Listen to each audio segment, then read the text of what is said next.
Okay, so we have talked a little bit about representation of different ways to represent data through our 6 methods, whether it's graphing, whether it's table values, whether it's an arrow diagram, ordered pairs, equations, and straight up graphing. Okay? My focus after I've showed you the 6 different ways, okay guys and girls, I'm really only going to be focused on your ordered pairs as well as your table of values with regards to how to represent data before you graph it, and equations.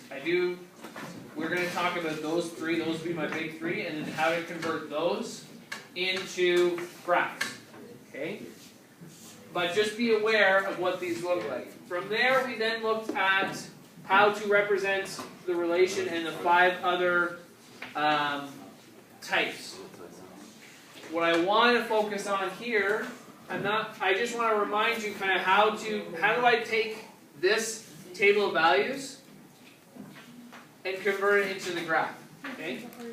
I broke them into ordered pairs, Logan, and then we connect our dots. If I have a straight line or a linear function, I can connect the dots. If I don't have points, if they're scattered, I'm not going to be able to connect the dots. Yes?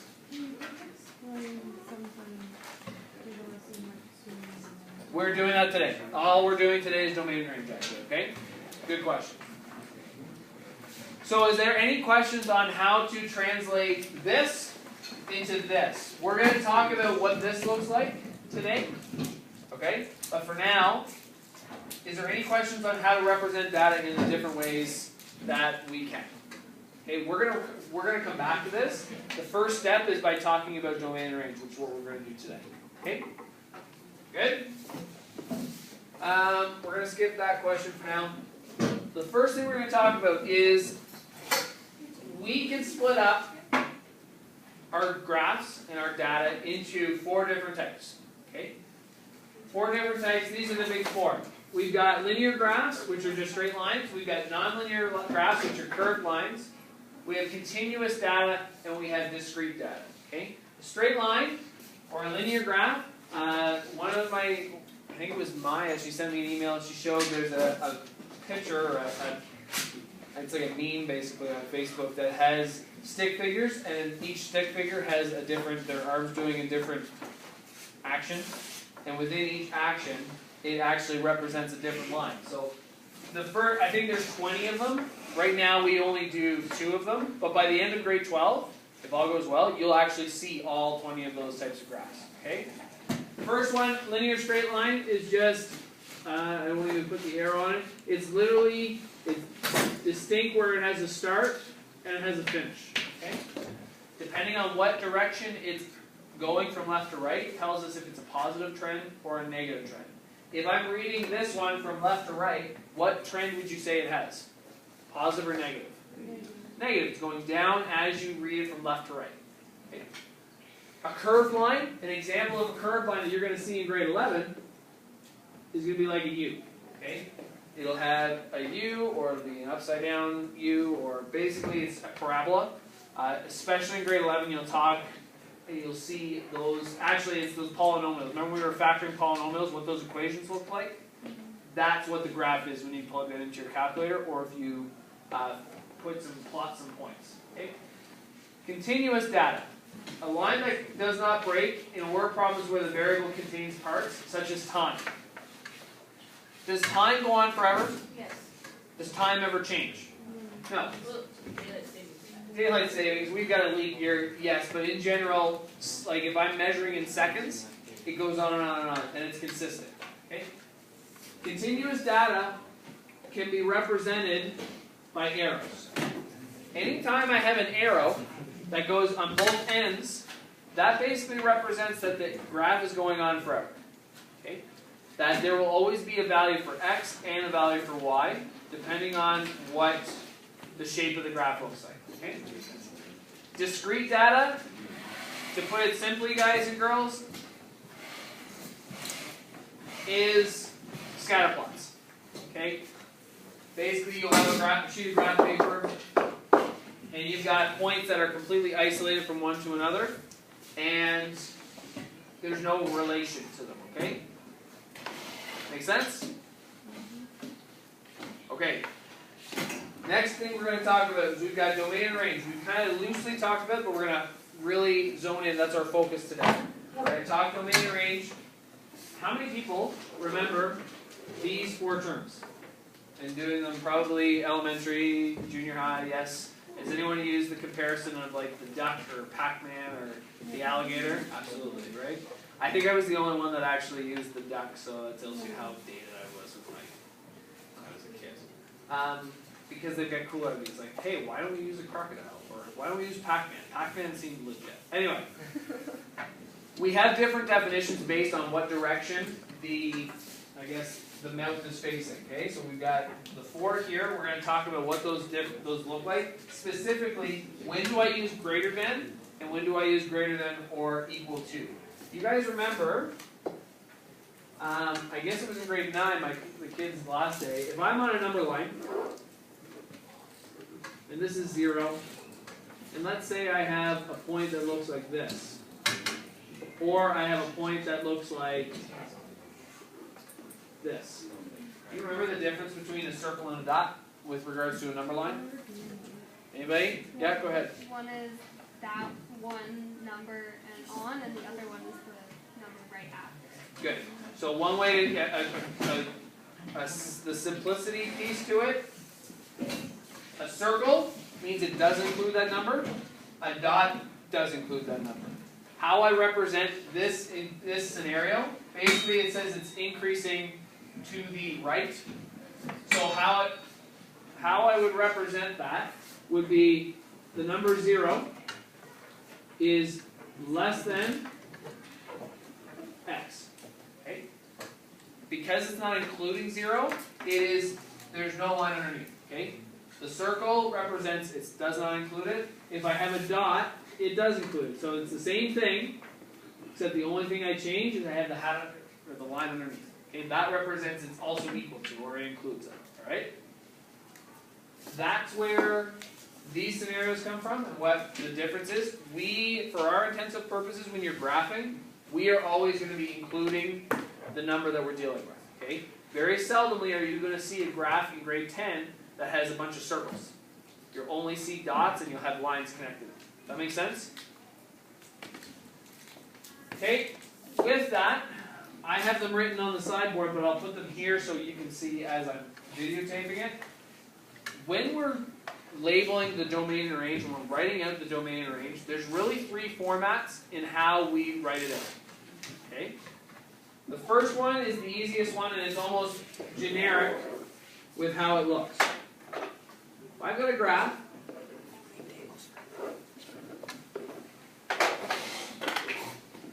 and it has 2 arrows on the end. What type of a graph is this? Is it linear? Is it continuous? Is it curved? Is it discrete? It's linear, but it's also continuous. Why is it continuous? Because it's got the arrows in the end, represents it goes on forever. As soon as you see a linear function with 2 arrows in the end, you do not need to think. You can literally regurgitate your domain and range.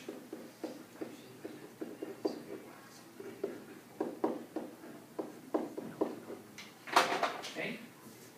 Domain always deals with the variable x, Logan, and range deals with the variable y. Okay? Every time. All day, every day. Now, I have what you would define this as XER. This is the mathematical term. What it's defined as is x is a member of the real numbers. Okay? If we take our math hats off, and I talk to you logistically and just as a normal person, I would basically say for x, there is no number that won't be included in that graph. That's how I would say it, is that there is no limitation or restriction on values of x. Basically, there will always be, on this graph, you will be able to find an x value. Okay? Same thing can be said for range. So, regardless whether I go left or right, up or down, I'm going to be able to find a point on this graph. Does that make sense? Describing it that way? Okay? That's easy. As soon as you see a linear function with 2 arrows, you write this down, that's your domain range. Okay? X is a member of the real numbers, Y is a member of the real numbers. Basically, any number will fit into that graph. Good?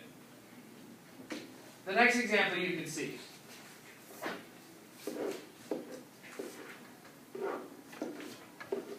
Is something like this. Still a graph. Well, what's interesting about that graph? What's the difference between the first graph and the second graph? It ends. It ends. There's no arrows, so it is it's not discrete, but it's distinct that it has a start point and an end point. How I represent that is in this form. Let's say this is -5, and this is +5. We've got 5 is less than. And let's say this is 3, -3, and this is +3.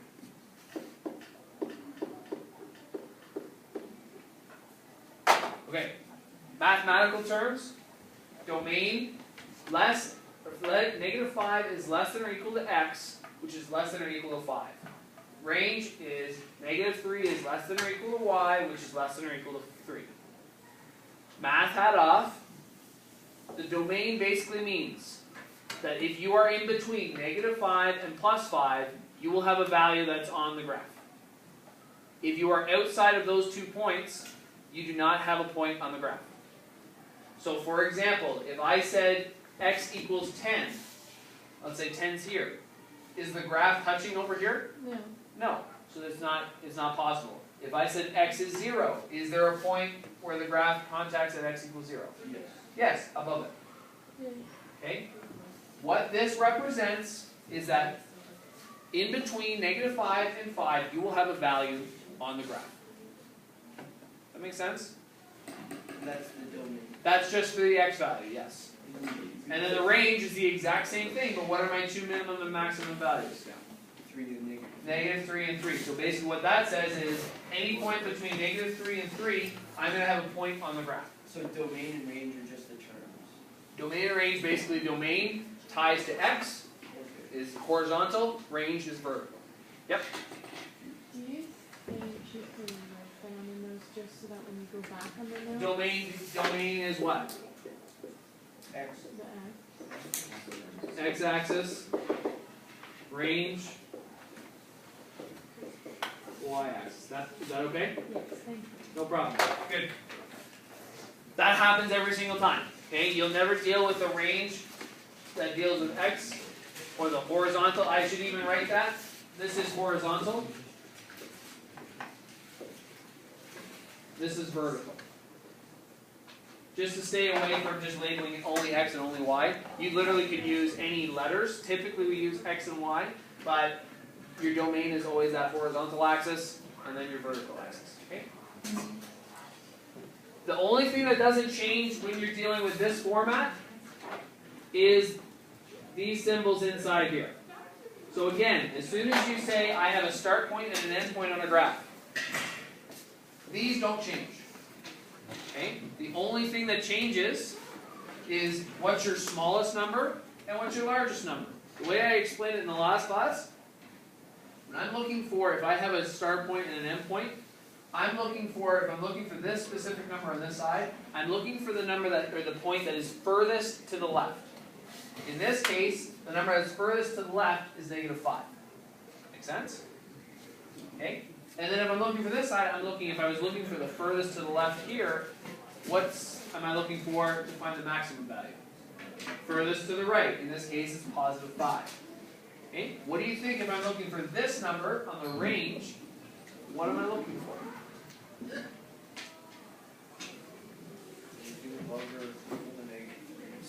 Oh, yes. So I'm looking for the number that is furthest up or down? Down. And then if I'm looking for this number, I'm looking for the number that is furthest up.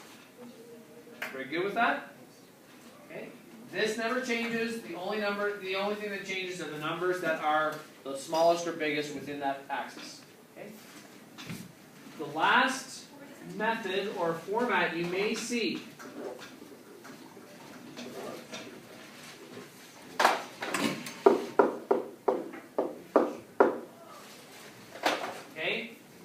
discrete data. Or a scatter plot. So let's say this is -3 and 5. This is 1 and 1. This is 2 and 4. This is 3 and, well, I guess we'll say 3 and 1, just for giggles. This one is 5 and 3. This one is -2 and 1, -1. This one is 3 and -3. When you are dealing with a scatter plot and you need to find the domain and range, you have to write out all of the x values you have and all of the y values you have. So in this example, I would go domain is equal to, I have a -3, a -2, a 1, a 2, a 3, and a 5. All I'm doing is putting in all of my x values. -3, -2, 1, 2, 3, 3, and 5. Make sense? Put it in twice? I wouldn't put it in twice, you don't have to, nope. What do you think I'm doing for the range? Put in all the- Same thing except for what values? The y values.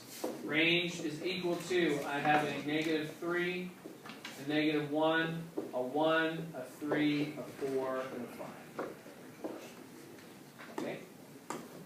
3 formats, 3 terms, or 3 scenarios.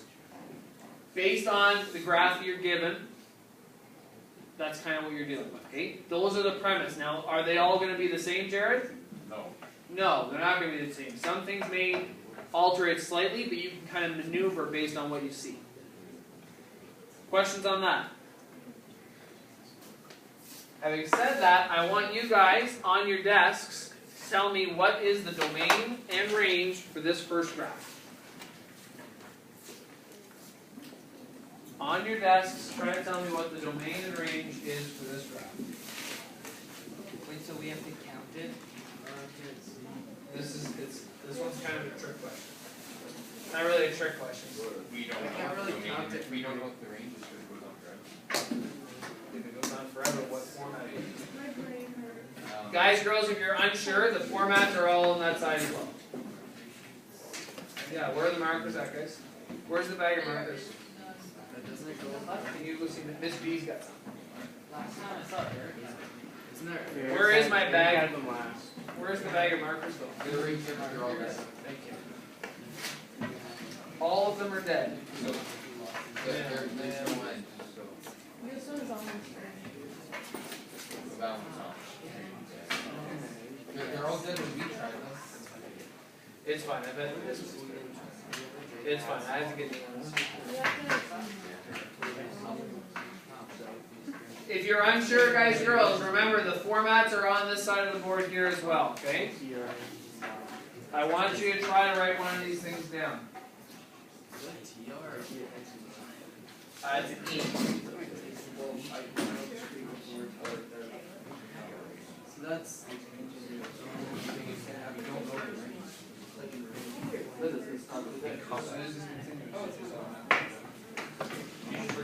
As soon as you see it,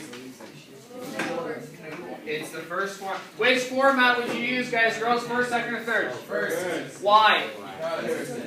Okay, not just because. It goes on forever. It goes on forever. I can tell it goes on forever because it has arrows here and it has arrows here. Is it a linear function, yes or no?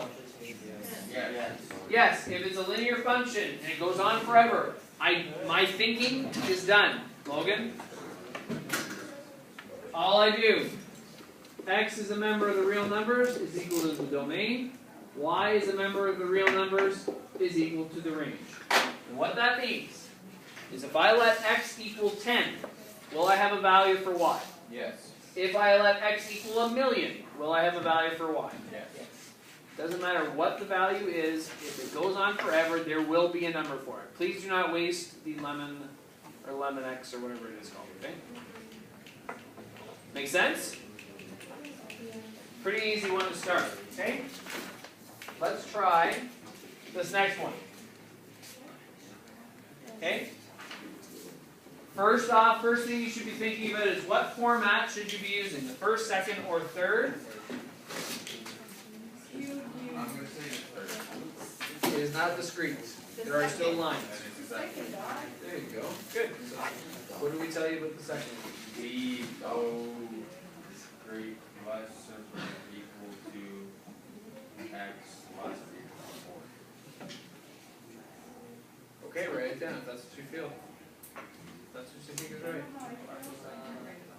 Why not? My brain hurts. I can't see it from here. Mr. Dillon, I can't see the number. I'll zoom. I'll make it a little bit bigger. Where'd you get those? Are those the clips? Where'd you get them?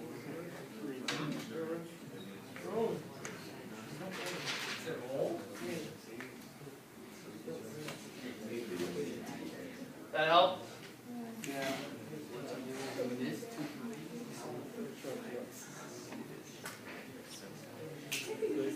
I didn't write these words. Jake?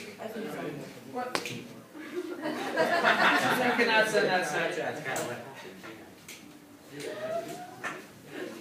put it in my mouth? No!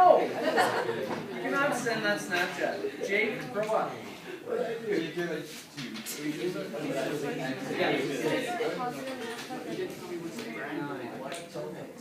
Yeah. Yeah. That's it. Yeah, it's 10 by 10 by 10 grid. Guys, girls, if you're not sure, it is a 10 by 10 grid on that graph. Taylor, I'm serious. Okay. You're still sending it. I'm not sending it. That's a lot. Like you've been going to the X to the Y. No, like I'm actually 100%. Well, actually it's the line, so positive, negative. Okay. Yeah. Yes.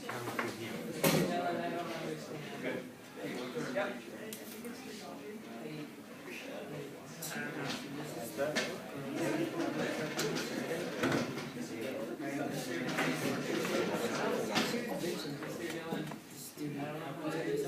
This is for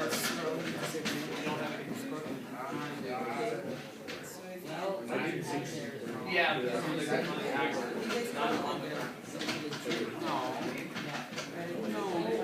It's just on the parallel line. Yeah, I was trying. I was one off.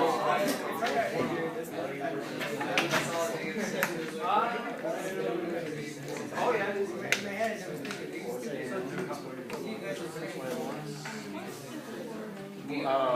Unless the graph did this.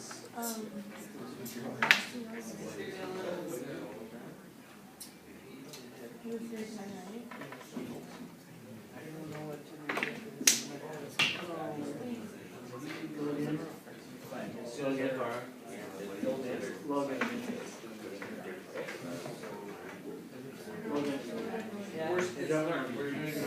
Don't be afraid to go on and make a mistake. Yes, Logan. Don't understand this example? Okay, I'm gonna try this one. Okay, so first off, what format are we gonna use here?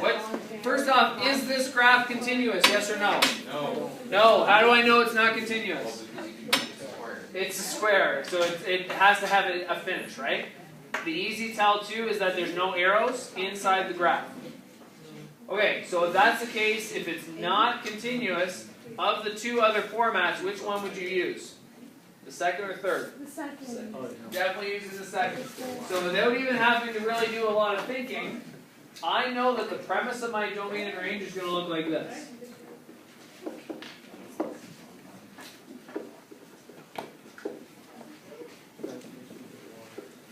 Right? That basically represents that I just have to figure out what the minimum and what the maximum number is depending on what axis I'm dealing with. And that these parts here, guys, girls, represents that it's anywhere in between those terms. Yes? Is that obviously given? No. I want you to start, I'm giving you them to you now, but I want you to eventually be able to understand what that actually means. I don't want to make it sound like it's a process of like, oh, I just pick 1, 2, or 3. I want you to be able to, here's your scenarios. I want you to be able to decipher which one best fits the one you're dealing with. Sorry? Yes, in this case, the only way that you wouldn't have them that way is if you had the minimum and the maximum. Okay? But for now, as long as you keep the minimum on the left, maximum on the right, you should be fine. Sorry? Okay, let's talk about that. Now, the only thing that needs to be different here, gentlemen, is that we have to figure out what values we put into our minimum and maximum. When we are dealing with domain, Taylor, am I dealing with the X or Y axis? X. Thank you, Taylor. If I'm dealing with the x-axis, I want the lowest term. So if I'm looking for the lowest term, am I looking to the furthest to the right or furthest to the left? Furthest to the left. Furthest to the left. What point and what value is furthest to the left? 3. X equals 3. It's this point right here. It is 3 away. So I'm going to put a 3 right in there. Now I'm looking for the maximum value. If I was looking for the furthest to the left, I'm now looking furthest to the right. So Savannah, what point is furthest to the right? Thank you, Savannah. What is it? 9 is right here. Okay? Does that make sense so far? A little bit? So what that means is anywhere between the values of 3 all the way to 9, I'm going to have at least 1 or 2 points in this graph. Does that, sorry, does that make sense? It's always round, or could it be like 3.5 or... Depends on the graph. For our purposes right now, you're always going to have, it's either going to be, might be like 3.5, would be the smallest you would get. Did you get that, Eric? Good? You guys good? Why is it positive? Why is it positive 3? Where is it at in the x-axis?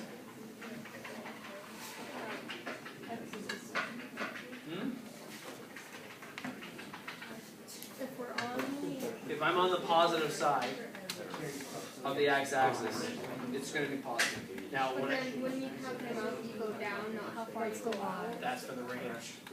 For the range, it's going to be negative. If I had this box, if it was halfway between here, yes, it would be positive and negative. Make sense? Yeah. But because the entire box is on the positive side of the x-axis, it's only going to be positive, right? For me right now, it's the going down or out, and which one is with the Y or down. Yes. So when you're thinking domain, always think horizontally. You're going left or right. Okay? You're going left or right within, if this is my start point, this is always my origin. So when I'm trying to figure out what that value is, I'm looking for the 0 and where that is with regards to the 0. Because I'm going left or right, my furthest point to 0, well, my furthest to the left is at this point here. Right? That's where the... And it's 3 away from 0, so x is equal to 3. The furthest to the right is here, and that's 9 away from 0, so it's x equals 9. That help? Alright, what about range? What is, if I'm looking for the lowest point of the range, am I looking up, down, left, or right? Yeah. Looking furthest down. How far down, or what value is the furthest down? Minus 6. 1, 2, 3, 4, 5, 6. And what's my highest point? 4. It is 4. Does anybody not see how I got negative 6 and 4? All I'm looking there is I'm looking for the point that's furthest down and highest up. Okay? Remember, when you're dealing with a discrete or non-continuous graph, the blue will never change. Okay?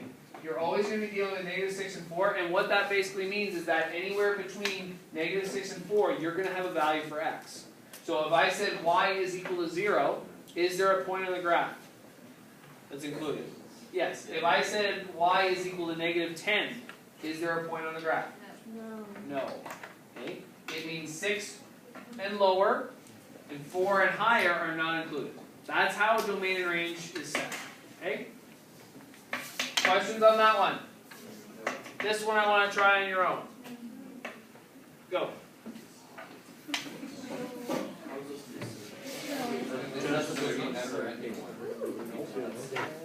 It's still, is there any arrows? Yeah, it's still number 2. Okay. Okay. So we have to remember the shapes that correspond to the one.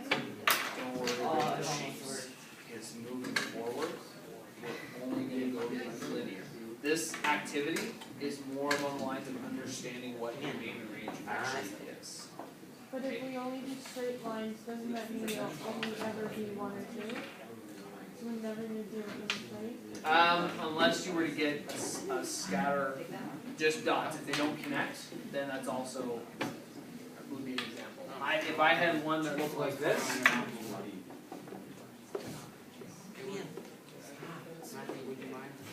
okay, it is a linear function. But if I leave it like this, the only thing I can do for my domain and range is tell me it's discrete because it's not connected. So that's how you make a decision on which one you're going to use, the shape? Yes, the shape, and basically the difference between the first and the second is the arrows. The difference between the first, second, and third is the line. That makes sense? So could you, so if that had an arrow, 2 arrows, This one or the one I just showed? either or, like if. and- This one's going to be tough because technically this does go on forever. Is there really an endpoint? No. However, it's a circle. It's a totally different shape. So there is a endpoint and a start point with regards to a domain. If I told you that x is equal to 0, is there a point on the graph? No. That makes sense? If I told you that y is equal to 5, is there a point on the graph? If I told you y is equal to negative 1, 2, 3, 4, is there a point? So there's still a range, there's an area in which you would have values. Does that help? Yeah. A little bit? So what about the one before, the rectangle, if it had 2 things that go, or I guess shapes can, but lines can't. That's a good way to put it. We're not dealing with shapes. We will not, the shapes that we're using right now are more for the activity of understanding what range and domain actually mean. Moving forward, we're only going to be dealing with lines. Okay.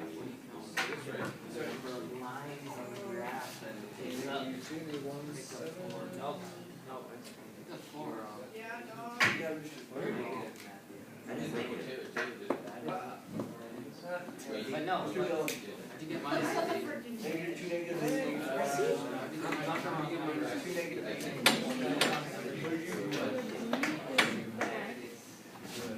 Always, the range is the I put it in the wrong thing. I don't know how. So look, this is your first step. Look at the board, the other board, the other board. And you gotta, I don't think the range is negative. it's a don't write the number, it's a 0 and 1. From the black line. What? Yes. Yeah, I'll use that. Because that's Use the black lines to D equals, You guys good? Minus You 7. fellas? and Right. now it's here. One number of 4. Negative 7. Only if you can put it on. He has it right now. This is why I decided for the D is With the opposite, so which one is the furthest one? You're right. Which one's small? Which one Negative is 7 or furthest 1? one? Negative 7. You could actually, yes, and that's the point. If someone asked to like, are these symbols are gonna change? Yeah, And you do it like this, you just gotta switch these. 8 and 2. Negative 8. Okay, first, second, or third format for this example. Second. Second format. So without even thinking, I could write out here, here. Range is here, here. Okay. What is I find my minimum value for the domain? Go furthest to the left. Furthest to the left. What value is that? Negative 8. -8. My highest value or furthest to the right is 2. positive or negative 2. Stop dropping it. Wait. Negative 2. Oh, yeah. Okay? What about the range, Logan? What is the lowest term for the range? -7. -7. And the highest? -1. -1. Now, one of the questions was, two things. We got caught, a couple of kids, and I'm guilty of it too, is what happens if I have, let's say for the range, instead of writing -7 first, I wrote -1 first. Okay? First off, The x-axis goes this way, right? yes it does, Logan. No, I'm following Eric. Yeah. So, the red line. How do I fix this now when I'm making sure that -1 and -7 are properly written?